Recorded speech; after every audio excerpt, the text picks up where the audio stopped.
আসসালামু আলাইকুম বন্ধুরা, কেমন আছেন সকলে? আশা করি সকলে বেশ ভালোই আছেন। আজকে কথা বলবো একদম নতুন একটা বাটন ফোন নিয়ে। এই ফোনটির বিষয়ে বিস্তারিত জানাতে চেষ্টা করব।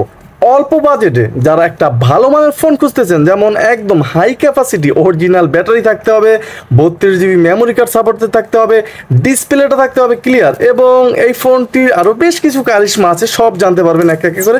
প্রথমে আমি ফোনটি আনবক্স করব এবং দেখব যে এই ফোনটির ভিতরে কি কি বক্স কন্টেন্ট হিসেবে আমাদের জন্য রাখা হয়েছে। একদম স্লিম একটা ফোন কিন্তু হাতে পেয়ে গেছি। ফোনটি কিন্তু ভাই যথেষ্ট স্টাইলিশ করা হয়েছে এবং এই ফোনটি কিন্তু ম্যাট ফিনিশিং করা হয়েছে। সম্পূর্ণ ফোনটি প্লাস্টিক বিল্টের হবে এবং স্লিম ডিজাইন আছে। বিশেষ করে ডিজাইনটা চেনা চেনা লাগে, হয়তো নোকিয়ার আদলে করা হয়েছে। যাই হোক, ফোনটির বক্স কন্টেন্ট হিসেবে কিন্তু আমরা একটা ওয়ারেন্টি কার্ড দেখতে পাচ্ছি এবং একটা চার্জার থাকছে হাই ক্যাপাসিটি অরিজিনাল একটা ব্যাটারির যে ক্যাপাসিটি, এটা যদি আমরা একটু দেখে নেই, এখানে কিন্তু ভাই একদম 1400 mAh একটা ব্যাটারি আছে, যেটা একুরেট তারা দাবি করেছে। এখন জানতে পারবেন এই ভিডিওতে যে আসলেই কি এই ফোনটি 1400 mAh ছিল কিনা, কত চার্জ ব্যাকআপ আপনি পেতে পারেন এই ফোনটি দিয়ে, সব কিন্তু আজকের এই ভিডিওতেই জানতে চলেছেন। এবং প্রাইস সহ কেমন হতে পারে আপনার জন্য এই ফোনটি সব জানতে পারবেন।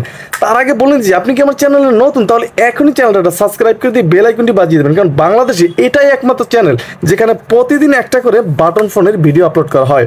যাই হোক, ফোনটির ডান কিংবা বাম পিছে কিন্তু আর কোনো অপশন থাকছে না। একেবারে উপরে ছোট্ট একটা টস থাকছে এবং একদম নিচে কিন্তু মাইক্রো ইউএসবি পোর্ট থাকছে, 3.5mm হেডফোন জ্যাক থাকছে এবং মাইক্রোফোনটি থাকছে। আর ফোনটির রেয়ার প্যানেলটা যদি আমরা একটু ওপেন করি, মোটামুটি হালকা পাতলা ছিল। ফোনটির প্যানেলটা ওপেন করার সাথে সাথে আমরা দেখতে পাচ্ছি এখানে কিন্তু দুইটা সিম ইউজ করা যাবে, একটা ন্যানো এবং একটা বড় সাইজ। একটা এইচডি কার্ড ইউজ করতে পারবেন, যেখানে 32 GB পর্যন্ত সাপোর্টেড করাতে পারবেন। ফোনটিতে কিন্তু ফিঙ্গার সিস্টেম দেওয়া আছে, অবশ্য ভাই এটা ফিঙ্গার না, স্টাইল হিসেবে দেওয়া আছে। এবং এই ফোনটিতে মোটামুটি সব কিছুই বেশ ঠিকঠাকই লেগেছিল। স্লিম ফোন, দেখা যাক এই পারফরমেন্স কেমন হয়। চলুন ফোনটি আমরা ওপেন করে নেই। অলরেডি আমি ফোনটি ওপেন করে নিয়েছি। ফোনটিতে কিন্তু প্লাস্টিক কিপ্যাড থাকছে, হ্যাঁ ঠিকই শুনতে পাচ্ছেন। আর এই ধরনের কিপ্যাডে একটা উপকার আছে, আপনি যত ইউজ করেন কোনো প্রকার ক্ষতি হয় না। মোট কথা, লেখা উঠে যায় না, কিপ্যাডে কোনো প্রবলেম হয় না। এই ধরনের কিপ্যাডগুলো কিন্তু লং টাইম ইউজ করা যায়। ফোনটির নাম্বারে কিছুটা সমস্যা আছে, দেখতেই পাচ্ছেন একদম ছোট সাইজের আসতেছে নাম্বারটা, এটা কিছুটা প্রবলেম অনেকেরই পড়তে হতে পারে। আর যদি আমরা ভাইব্রেশনের কথা বলি, এই ফোনটির যে ভাইব্রেশন আছে কিনা, ফোনটির যে ভাইব্রেশন, এটা কিন্তু ভাই লং টাইম ধরে ভাইব্রেশন দিচ্ছিল, মোটামুটি বেশ চমৎকার ছিল ফোনটির ভাইব্রেশন, এদিকে মোটামুটি বেশ সুন্দর। আর ফোনটি টস ইউজ করার ক্ষেত্রে কিন্তু আপনাকে 0 প্রেস করতে হবে, তাহলে কিন্তু একটা টস আপনি ইউজ করতে পারবেন। এবং এই ফোনটির যে টসটা, এটা মোটামুটি ধরনের কাজ করবে। হামরি যে একেবারে টসে আলো দেবে সেটা না, সুইচ খুঁজে পাওয়ার মতো কিন্তু ব্যাপার ছিল, এরকমই ছিল। ফোনটির জয়স্টিকটা কিন্তু মোটামুটি বেশ সুন্দর ছিল। সম্পূর্ণ ফোনটি প্লাস্টিক বিল্টের, যেটা আগেও জানিয়েছি। 2.4 ইঞ্চ একটা ডিসপ্লে কিন্তু এই ফোনটিতে আছে। ফোনটির ডিসপ্লেটা কিন্তু আরেকটু বেটার করা যেত। যাই হোক, তারপরও ফোনটির প্রাইস কিন্তু আহামরি বেশি না, মাত্র 1150 টাকা করা হয়েছে 2.4 ইঞ্চ ডিসপ্লে দিয়ে। সেক্ষেত্রে মোটামুটি ঠিকঠাকই ছিল, চালিয়ে নেওয়ার মতো। এবং এই ফোনটির যে কল কোয়ালিটি, এটা নিয়ে কিন্তু গুরুত্বপূর্ণ আলোচনা করব। সম্পূর্ণ ফোনটির ভিডিওটি কিন্তু মনোযোগ সহকারে দেখতে হবে। ফোনটির যে কন্ট্যাক্ট ক্যাপাসিটি, আমরা যদি এক নজর ফোনটির যে কন্ট্যাক্ট ক্যাপাসিটি এগুলো দেখে নেই, সেক্ষেত্রে কিন্তু 1000 কন্ট্যাক্ট ক্যাপাসিটি থাকবে এই ছোট্ট ফোনটিতে। তাছাড়া গ্রুপ কলে যারা কথা বলেন, এই ফোনটিতেও কিন্তু গ্রুপ কলে কথা বলার ব্যবস্থা আছে। এবং ফোনটির call list, miss call, dial call, receive call এবং জিপিআরএস থাকছে এই ফোনটিতে। ফোনটি কিন্তু হারিয়ে গেলে আপনি পেতে পারেন, সেই ব্যবস্থাও কিন্তু করা আছে। ইন্টারনেটও কিন্তু ফোনটিতে ব্রাউজ করতে পারবেন।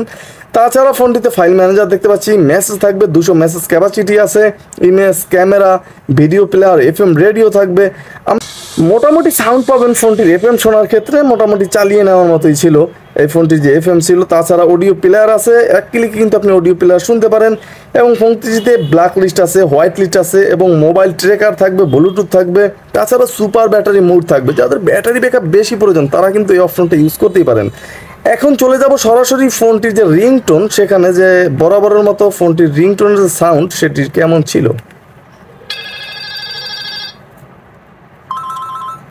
ফোনটিতে দুইটা রিংটোন দেওয়া আছে। এই ধরনের রিংটোন হয়তো অনেকের পছন্দ হবে না, তারা কিন্তু হতাশ হওয়ার কারণ নেই, কারণ নিজস্ব রিংটোনও কিন্তু এইচডি কার্ড থেকে আপনি ইউজ করতে পারবেন এই ফোনটিতে, সে ব্যবস্থাও কিন্তু আছে। তাছাড়া ভলিউম কিন্তু বাড়াতে পারবেন, কমাতে পারবেন, এবং এই ফোনটিতে কিন্তু কিপ্যাড টিউন সাইলেন্ট করতে পারবেন এখান থেকে। ব্যাটারি লো অ্যালার্ট থাকবে, এটা অফ করে রাখতে পারেন, অন করে রাখতে পারেন। ডায়াল টিউন এখান থেকে অফ করে রাখতে পারেন। অনেকে প্রশ্ন করেন এগুলো কোথা থেকে করবেন, তারা অবশ্যই ভিডিওটি দেখে রাখুন। ফোনটি সেটিংস এগুলো কিন্তু ফোন সেটিংস, এখানে টাইম অ্যান্ড ডেট, ল্যাঙ্গুয়েজ থাকবে। ফোনটি কিন্তু আপনি বাংলাতেও চাইলে ইউজ করতে পারেন, এবং এই ফোনটিতে শর্টকাটস থাকবে, এবং এই ফোনটিতে কিন্তু রিসেট দেওয়ার প্রয়োজন হলে 4টা 0 প্রেস করতে হবে, তাহলে কিন্তু ফোনটি একটা রিসেটও দিয়ে নিতে পারেন। ফোনটিতে কিন্তু অটো অ্যান্সার কি থাকবে এবং অটো রিডায়াল থাকবে, কল টাইম রিমেম্বার থাকবে। মোটামুটি বেশ সুন্দর সুন্দর অপশন কিন্তু এই ফোনটির ভিতরে, যেটা আমি দেখলাম, আছে। এবং এই ফোনটির নেটওয়ার্ক নিয়েও কথা বলবো, তার আগে বলে দিতে চাই ফোনটি টুলসে কিন্তু ক্যালেন্ডার থাকবে, অ্যালার্ম থাকবে, ওয়াল ক্লক থাকবে, ক্যালকুলেটর থাকবে। তাছাড়া টসও কিন্তু এখান থেকে আপনি ইউজ করতে পারবেন। ফোনটিতে গেমস থাকবে, এই গেমসগুলো কিন্তু আপনাকে 3বার করে ফ্রিতে খেলতে দিবে, তারপর কিন্তু আপনাকে কিনে খেলতে হবে যে ফোনটির গেমসগুলো। এই ছিল মোটামুটি ফোনটির যে সমস্ত হাইলাইটেড ফিচার্স এগুলো। এখন দেখার বিষয় যে এই ফোনটি কলের ক্ষেত্রে কেমন হবে, কারণ ফোনটি কিন্তু করাই হয়েছে কলের জন্য। ফোনটি আমি মোটামুটি বেশ কিছুদিন ইউজ করেছি, যে বোঝার জন্য ফোনটির কল কোয়ালিটি কেমন কিংবা সার্ভিস কেমন হতে পারে, এ ধরনের বা কি প্রবলেম হতে পারে। আমি যেটা পেলাম যে ফোনটির কল কোয়ালিটি মোটামুটি একদম উচ্চ স্বরে ছিল, কোনো প্রকার ঘেরঘেরানি প্যারপানি ছিল না। এক কথায় ফোনটি কিন্তু মোটামুটি বেশ চমৎকার ছিল। যারা অল্প টাকায় স্লিম এবং ভালো ব্যাটারি খুঁজে বেড়ান, তারা ফোনটি পছন্দ কিন্তু করতে পারেন অল্প টাকায়, কারণ এই ফোনটির কল কোয়ালিটি কিন্তু মোটামুটি বেশ চমৎকার ছিল। আর সবচাইতে মজার তথ্য হচ্ছে এই ফোনটির কলের যে সাউন্ড তেমন একটা লাউডে আসে না, কারণ লাউডে কিন্তু কোনো স্পিকারই নেই, আসবে কোথা থেকে। তবে কিছুটা উপরের সাউন্ডটাই শোনা যায়। অনেক ফোন আছে উল্টো করে ধরে কিন্তু কথা বলতে হয়, কথা শুনতে হলে বা কিংবা বলতে হলে, কিন্তু এই ফোনটিতে এমন কোনো প্রবলেম আপনাকে আশা করি পড়তে হচ্ছে না। খুব সুন্দরভাবে কিন্তু এই ফোনটিতে আপনি কথা বলতে পারবেন ঘন্টার পর ঘন্টা, হ্যাঁ টানা 6 ঘন্টার মতো কথা বলতে পারবেন আপনি এই ফোনটি দিয়ে। আর ব্যাটারি ব্যাকআপ নিয়ে যদি আমি কথা বলি, এই ফোনটিতে কিন্তু আমি 2.5 থেকে 3 দিনের মতো ব্যাটারি ব্যাকআপ নিতে পেরেছি, তবে যথেষ্ট কম কথা বলে। আর যারা একদম হিউজ পরিমাণ কথা বলার জন্য কিনতে চাচ্ছেন, তারা হয়তো 1.5 দিন 2 দিনের মতো চার্জ পেতে পারেন। আর যদি টানা লাগাতার ফোন আসতে থাকে, সেক্ষেত্রে কিন্তু প্রতিদিনই চার্জ দেওয়া লাগতে পারে এই ফোনটি। আর যদি নেটওয়ার্ক নিয়ে কথা বলি, এই ফোনটিতে কিন্তু কোনো নেটওয়ার্কের ঝামেলায় আপনাকে পড়তে হচ্ছে না। এক কথায় 1150 টাকায় চমৎকার একটা ডিল হতে পারে। হ্যাঁ, ব্যাটারি ব্যাকআপ কি তাহলে 1400 অ্যাকুরেট আছে? একেবারে 1400 মিলিঅ্যাম্পিয়ার কিন্তু এই ফোনটিতে অ্যাকুরেট আছে, সেক্ষেত্রে কোনো প্রবলেম নেই। স্লিম ফোন, ডিসপ্লেটা সুন্দর, কিপ্যাড সুন্দর, সব কিছু কিন্তু পারফেক্ট। আপনি চাইলে মাত্র 1150 টাকায় কিন্তু এই ফোনটি ইউজ করে দেখতেই পারেন। তাছাড়াও ফোনটিতে কিন্তু কল রেকর্ডও থাকবে। মোটামুটি এই জিনিসটা কিন্তু বেশ সুন্দর ছিল, এক কিছু পারফেক্ট ছিল। আপনি চাইলে কিন্তু ফোনটি নিতেই পারেন। আর যদি